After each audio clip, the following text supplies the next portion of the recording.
Évangile selon Marc, chapitre 12. Jésus se mit ensuite à leur parler en parabole. Un homme, dit-il, planta une vigne, il l'environna du nez, et il fit un creux pour un pressoir, il y bâtit une tour, et il la loua à des vignerons, et s'en alla.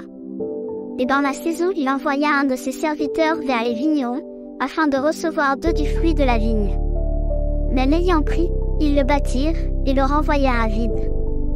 Il leur envoya encore un autre serviteur, mais ils lui jetèrent des pierres, et lui meurtrirent toute la tête, et le renvoyèrent, après l'avoir traité outrageusement. Et il en envoya encore un autre qu'ils tuèrent, et plusieurs autres, dont ils battirent les uns et tuèrent les autres. Enfin, ayant un fils qu'ils chérissaient, il le leur envoya encore le dernier, disant, « Ils auront du respect pour mon fils. » Mais ces vignerons dirent entre eux, « C'est ici l'héritier, venez, tuons-le, et l'héritage sera à nous. » Et le prenant, ils le tuèrent, et le jetèrent hors de la vigne. Que fera donc le maître de la vigne? Il viendra et fera périr ses vignerons, et il donnera la vigne à d'autres.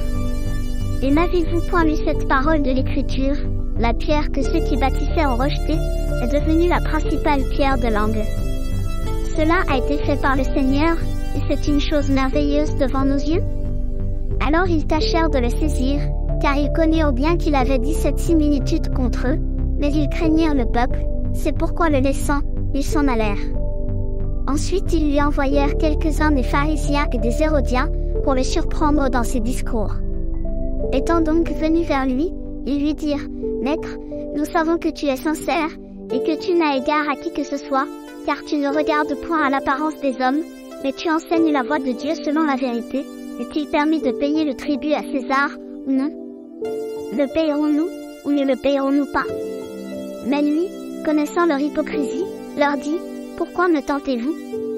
Apportez-moi un denier, que je le voie. » Et ils lui en apportèrent un. Alors il leur dit, « De qui est cette image et cette inscription? » Ils lui dirent, « De César. » Et Jésus leur répondit, « Rendez donc à César ce qui est à César, et à Dieu ce qui est à Dieu. » Et ils furent remplis d'admiration pour lui. Ensuite les Sadducéens, qui disent qu'il n'y a point de résurrection, le vinrent trouver, et lui firent cette question. « Maître, Moïse nous a laissé par écrit, que si le frère de quelqu'un meurt, et laisse sa femme sans enfant, son frère épousera sa veuve, pour susciter lignée à son frère. Or, il y avait sept frères, dont le premier ayant épousé une femme, mourut et ne laissa point d'enfant.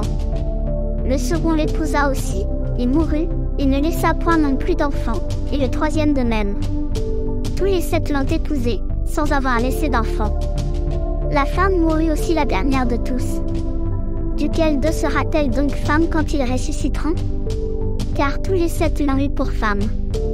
Et Jésus, répondant, leur dit, « N'êtes-vous pas dans l'erreur, parce que vous n'entendez pas les Écritures, ni quelle est la puissance de Dieu? Car quand on ressuscitera, ni les hommes ne prendront point de femmes, ni les femmes de mari, mais ils seront comme les anges qui sont dans le ciel. Et à l'égard des morts, pour montrer qu'ils doivent ressusciter, n'avez-vous point lu dans le livre de Moïse, comment Dieu lui parla dans le buisson, en disant, « Je suis le Dieu d'Abraham, le Dieu d'Isaac et le Dieu de Jacob ?» Dieu n'est point le Dieu des morts, mais il est le Dieu des vivants.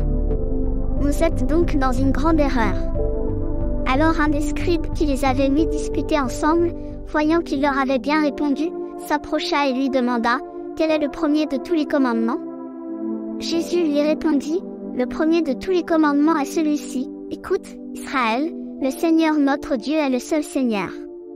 Tu aimeras le Seigneur ton Dieu de tout ton cœur, de toute ton âme, de toute ta pensée, et de toute ta force. C'est là le premier commandement. Et voici le second qui lui est semblable, tu aimeras ton prochain comme toi-même. Il n'y a point d'autre commandement plus grand que ceci. » Et le scribe lui répondit, « Maître, tu as bien dit, et selon la vérité, qu'il n'y a qu'un seul Dieu, et qu'il n'y en a point d'autre que lui. Et que, l'aimer de tout son cœur, de toute son intelligence, de toute son âme, et de toute sa force, et aimer son prochain comme soi-même, c'est plus que tous les holocaustes et que tous les sacrifices. » Jésus, voyant qu'il avait répondu en homme intelligent, lui dit, « Tu n'es pas éloigné du royaume de Dieu. » Et personne n'osait plus l'interroger. Et comme Jésus enseignait dans le temple, il leur dit, « comment les scribes disent-ils que le Christ est fils de David? Car David lui-même a dit par le Saint-Esprit, le Seigneur a dit à mon Seigneur, assieds-toi à ma droite, jusqu'à ce que j'aie mis tes ennemis pour te servir de marchepied. Puis donc que David lui-même l'appelle son Seigneur, comment est-il son fils? Et une grande multitude qui était là prenait plaisir à l'écouter.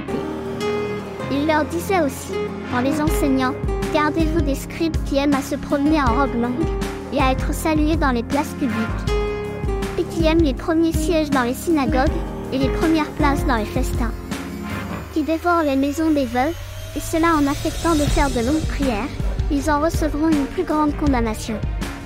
Et Jésus, étant assis vis-à-vis du tronc, regardait comment le peuple mettait de l'argent dans le tronc.